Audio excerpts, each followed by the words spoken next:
Welcome back to the channel, guys. Drew here, and I'm going to make the bold prediction that any Maverick hybrid purchased at full MSRP between $20,000 and $26,000 will not depreciate for the next 10 years. I'll give you 7 reasons. I'm going to prove it to you, and I'll also give you, there's one day within the next 2 months that you'll have an opportunity to put in an order for a Ford Maverick and get that vehicle at MSRP without a markup of $10,000. Let's talk about it. I'll prove it to you. Let's jump in.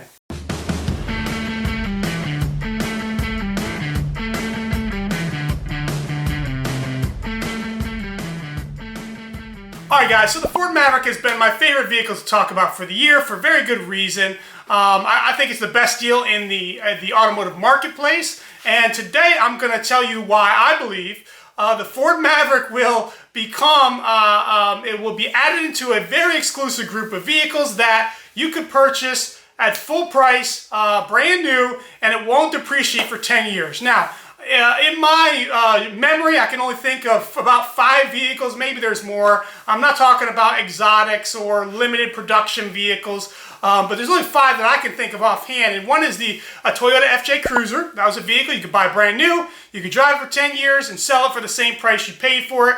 The Honda S2000, that was a vehicle for a long time. You could have purchased it at full price. As long as you didn't put a lot of miles on it, you could sell and didn't crash it up and salvage the title or turn it into a full rice burner mode. You could sell it for, as long as you kept it fairly stocked, you could sell it for full price over 10 years later. The original Acura NSX. This is a vehicle you could have bought for $40,000, $50,000 full price. Driven it for 10 years and sold it for the same thing money would pay for it. First generation Ford Raptor. This is a special edition F-150 they made and got really popular. The first generation had a V8 in it, which was really cool. And the second generation on were a V6. And so those first generation Raptors, they held their value. You could have bought it full price, sold it 10 years later for the same price you paid for it, maybe even a little more. And lastly, the Mercedes G-Wagon.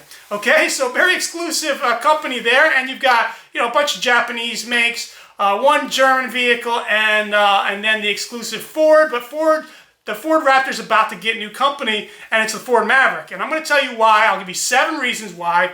The Maverick, specifically the Maverick Hybrid, is not going to depreciate for the next 10 years if you don't drive a ton of miles. So my miles limit, I think, is between 6,000 to 7,000 miles. As long as you don't go over those miles, as long as you're the original owner, obviously, and you don't have any accidents and so forth, I think they're gonna be worth about what you paid for it.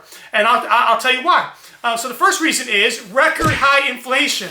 So we have the highest inflation that we've had in 30 years.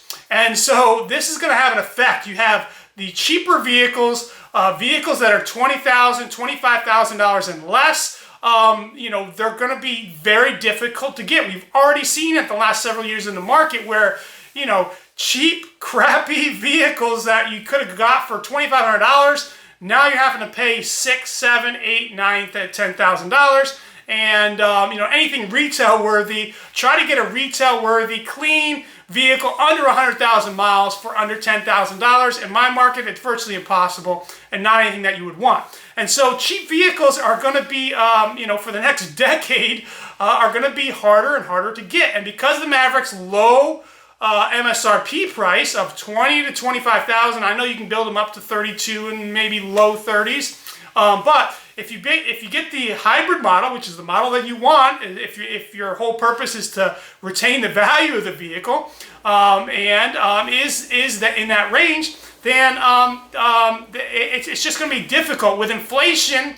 I think the Fed is going to have a hard time getting inflation under control. I think inflation is going to be, even after the edge is taken off, is going to be 3 to 4% for the next several years, and that's going to put these low-cost Mavericks, just a super value buy, and many of you are going to look back and be like, geez, why didn't I buy one of those trucks? Okay. Number 2 is high efficient vehicles never go out of style.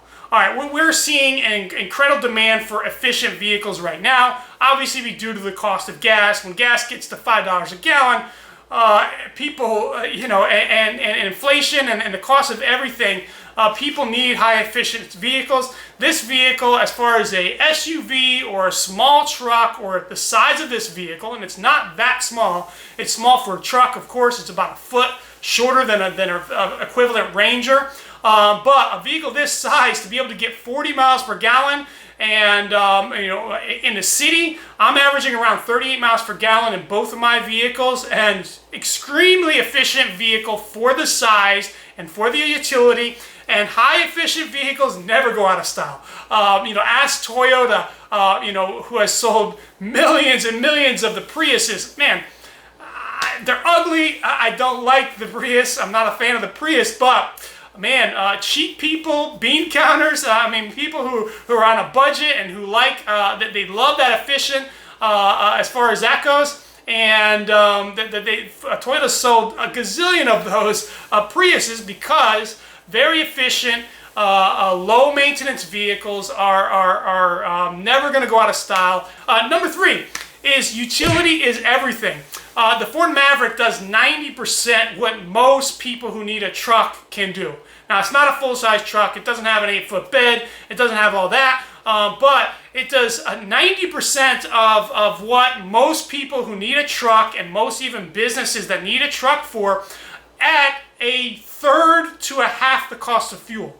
And so we've seen massive amounts of demand for the Ford Maverick hybrid from consumers. But let me tell you something, there is going to be a lot more demand as fuel costs stay up, more demand from small businesses. And think about all these little, Colorados and Rangers that are out there delivering auto parts, and small businesses and that use a small truck to deliver different things.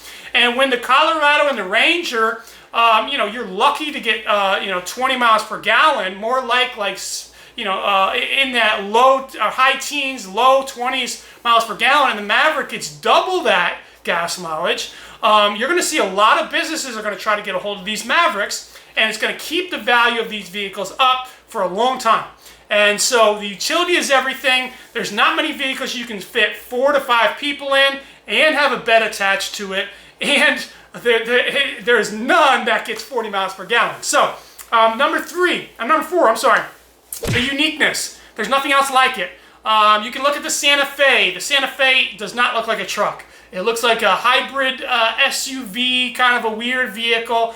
They're cool vehicles. I got nothing against them, but they don't get 40 miles per gallon, and they don't look like a truck. And a lot of businesses are not going to want that vehicle with their branding on the side of it. It just looks weird. Okay, it has its niche. There's a lot of people that like them. I think they're good vehicles, but the Ford Maverick is just is much more mainstream, and there's nothing else like it out there. And until Toyota comes up with a subcompact truck, which they may do, but it's going to take 2, 3, 4, 5 years for them to do that and actually get it out to market and get them out mainstream, which means these little Mavericks are going to hold their value for a long, long time. Number 5 is reliability and low maintenance costs. Okay, so let's talk about this. There's a good chance, as I mentioned in my last video, or my last video on the Maverick specifically, that these vehicles are going to be very reliable vehicles for a long time. The engine system is very similar to Toyota's hybrids technology. It's a 2.5 liter Atkins cycle engine. These vehicles have been around for a long time, and it's like the quintessential perfect setup for a hybrid setup. And Toyota's been using it for years. Ford's been using it in the Escape for years. They're very reliable. But on the Ford side, one thing about Fords, they're not known to be the most reliable vehicles, but a lot of businesses and even consumers like them because when stuff does break, the parts are pretty cheap to get a hold of. It's domestically made, and if you don't have some massive supply chain issues, usually you can get the parts fairly cheap. And if you're kind of handy, you can put it back together yourself as far as that goes. Now, maintenance costs. Remember, when you're using a hybrid drivetrain, the cost for brake pads can go 80, 90, 100, 120,000 miles on a on a hybrid vehicle because you're not using your brakes that much. Every time you let off the gas, you start, instead of before your brakes kick in, you're collecting that energy, charging up that little battery, and it allows your brake pads to last a long time. As far as that goes. Tires are not going to wear that much because this is not a high horsepower vehicle. And so maintenance costs on these vehicles are going to be extremely low. And when you do have some minor maintenance, especially the lower price models that I'm talking about, 20,000 to 26,000, there's not a ton of tech in these vehicles. It's got the Apple CarPlay and the Android Auto on the screen and some of the stuff you would want. You can get it with the Copilot 360. But besides that, there's not a lot of tech in these vehicles, and they're going to be pretty cheap to fix, and parts should be pretty simple. They're going to be easy to work on. Now, the only part that may not be is the hybrid system, but that brings me to number 6, is that the parts on the hybrid system, the hybrid drivetrain, the battery in that, has a 10-year warranty, 10-year, 100,000-mile warranty, I believe.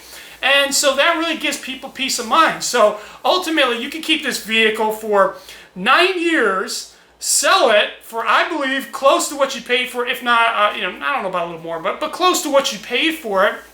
And then the new customer still has 1 year to make sure all the hybrid parts are still working. So that's incredible. That's phenomenal. I would recommend that every single person watching this video, there's a date coming up, mark your calendar, is August 15th. That's when the Maverick 2023 reservation order will be released. It'll be opened up. And I'm marking my calendar. I'll be waking up at 6 in the morning or earlier and see where, as soon as that thing comes up, I want to put in 2 orders. I'm going to put one in my name and one in my business name in case Ford doesn't want the same person order 2 of their most hottest vehicles right behind the Ford Lightning. I'm going to try to order 2 more. I follow my own advice. I recommend every single person watching this video, August 15th, put your order in. I feel like I don't have a lot of confidence in Ford's order system, and I think within a day they're going to have so many orders from these little hybrid Mavericks that they're going to basically shut those down, and so anybody who has their order in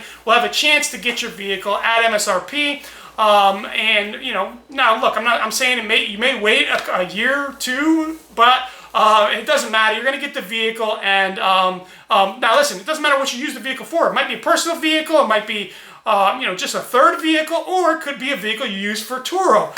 For me, if you're familiar with my channel, I have 2 Ford Mavericks on Turo, and my vehicles, in addition to going up every single month, each of them are worth about 6,000 to 7,000 more than I paid for it already, possibly more than that. But the last 3 months, my vehicles have brought in, on average, I'm looking at May, June, and then July is already mostly booked out. They're averaging about $900 a month in revenue.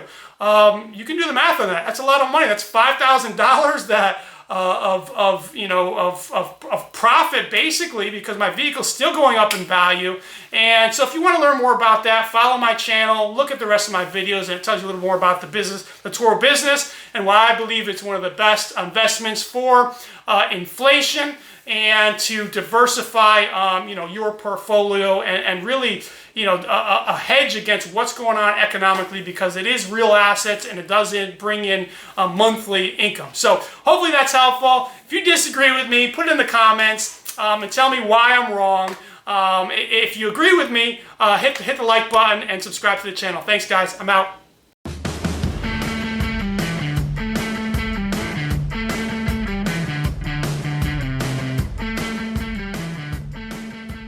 Alright guys, if you're still not convinced, I did a little bit of, what I did was I went to cars.com and I looked up the most applicable vehicle to what a Maverick will be 10 years from now. And that's a 2010, the last year that they made before their lapse, a Ford Ranger, 2010 to 2011. And in my area, if I look up, there's within 200 miles of me, there's 67 of them. And if I take the 2 lowest priced ones and the 2 highest priced ones, right? Guess what? They vary between 19,500.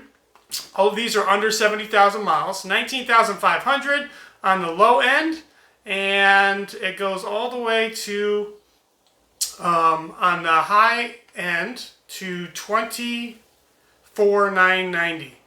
And so basically all of them are right in that area of between little under 20,000 to a little under 25,000. And remember, these were trucks that were not good trucks. I had a Ford Ranger. I hated it. It didn't ride good.